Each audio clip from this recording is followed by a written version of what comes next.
Welcome back. Now, another thing that you can do when you are doing a live event is you can embed the link on one of your web pages. So for example, if we were to take another live event and we were to create one from YouTube Live here, and we were to start the live event, our Hangout would start and we would be broadcasting live on YouTube Live. We can go inside of our page by clicking this edit button, and we can then click view on watch page. And you'll notice then that our stream is live here. And what we would do then is we would then go to the share button. We would then click the embed button.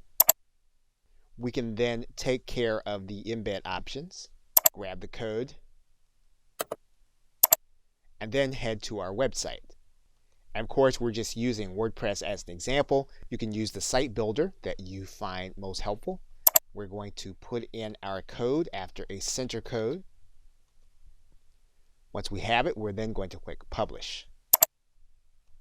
And then we'll view our post here. Now you need to give the individuals instruction to click this button. But as soon as they did, they would then be watching our stream live as it happened.